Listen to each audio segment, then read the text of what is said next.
I began mainly just because it was a hobby. Yeah. Like it was always a hobby because when I started, ages ago, I used to watch a guy called Chucky Beats, and this was about year 8 as well. Like this was like way before I even started music or even thought about doing it.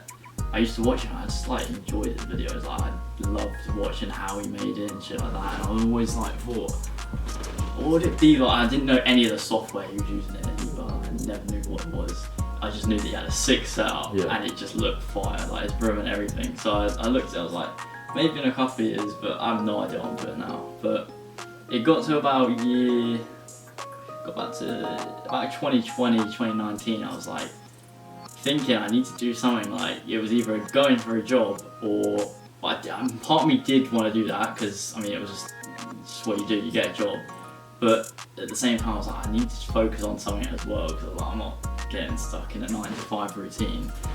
Even back then I was thinking that, I was thinking I need to do something. So I did that.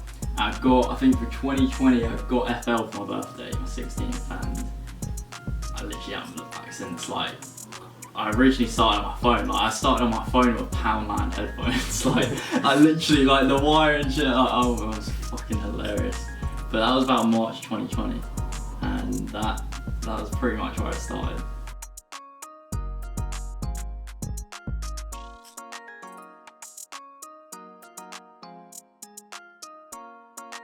My intentions were, it was purely just a hobby. It wasn't anything that I thought was going to do it. Like, I just wanted to be known a bit for something else rather than, because at the time it was just football and just stuff like that. Like a lot of people were into it, and I was like, what's a bit different? Like, and then music, I was like, I was always listening to, cause you know when you got Spotify, you listen, you got to play this shit. But I was always going on YouTube and searching beats that I liked. So I literally just liked to listen to beats. It was so weird.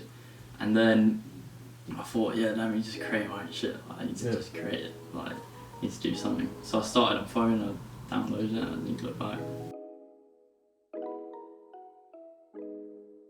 So the first producer friend I made was Duke Car Beats, and how I met him was going back to Chucky Beats. I used to watch his videos, and when I think he had a series called Reacting to Different Countries Beats, and when it came to the UK and he reacted to UK, I uploaded a beat, sent it to him on email, and he ended up looking at beat and he did 3 in the video, and Duke Carr was one of them. And I had no idea who this guy was, but his beat was so cold, like it was so good.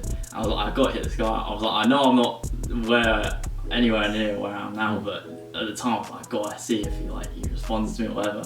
And I ended up finding out he could have been anywhere in the UK. I ended up finding out he went to Eastbourne College, and I was like, wow. Oh. Like, I was like, the chance of that happening, and then I was like, we need to just do something, because we were on the same status, and like he was like, yeah, I need to collab with people, I don't really do that.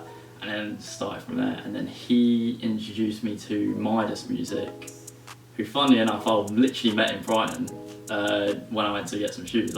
He worked in there, I was like, oh my god. He was like, oh, I need to get into music.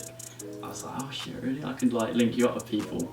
And then I was like, so what's your name? And he was like, Midas. I was like, I was about to link you up with Midas. What the fuck? I was like, that's so weird, because I'd never seen him in person, I didn't know what he looked like.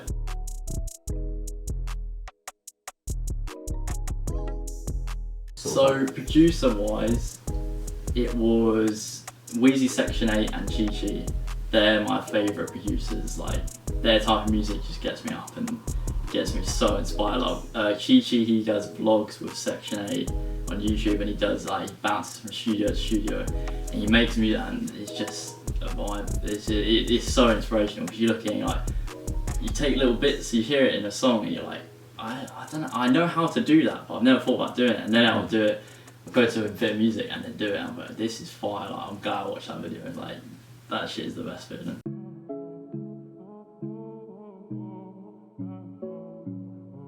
So when the point I realised where I could actually get somewhere with it was when I uploaded my first album called Vibe Zone, and it was just literally purely instrumentals that I've just been making.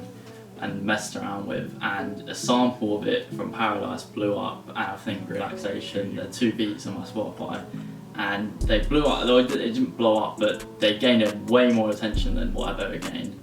And I was thinking, if this is instrumental, it's just blowing up, like I could. And then as soon as I got the attention, I was like, I can use this to reach out to people, and that's what I did. And then just ended up making tracks.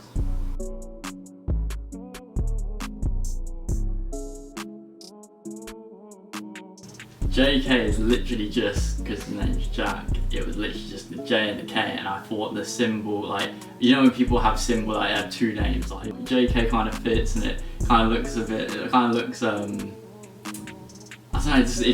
just felt good. You know when you have a gut feeling that hits, like, I don't know why.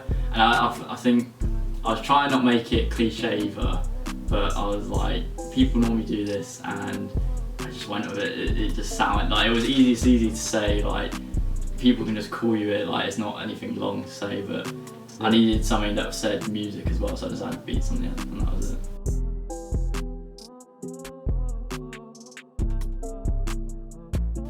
The equipment I started with literally was, like I said, a phone and fucking pound like you know what I mean, headphones. So.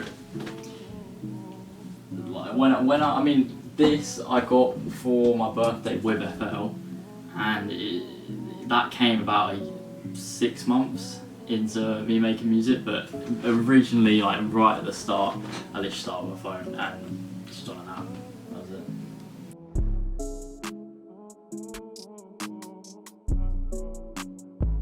I built it just every day, literally just be consistent. That's it. That is number one thing. Be consistent, and if results won't come if you're not consistent. That's the thing. If you go, oh, I'm gonna make a beat 1 week, and then say, oh, I'll leave it for 2 weeks. That's not gonna happen. Yeah. It's not gonna happen that way. Whereas if you do it every day, and like I had a whole schedule from. About 6 months in, I took it very serious, and I was like, right, I'm gonna have a schedule. I've written it down in my notes on my phone and just said, so the schedule was wake up at 3, make beats and music and research until about 10 AM. If you feel that tired and you've had a late night, like go to sleep. Wake up about 12, like 12, 1ish, maybe 2. Make beats, do it all again, and just go to bed whenever. Like it's pure consistency and it's determination. You need loads of factors, but consistency is the one.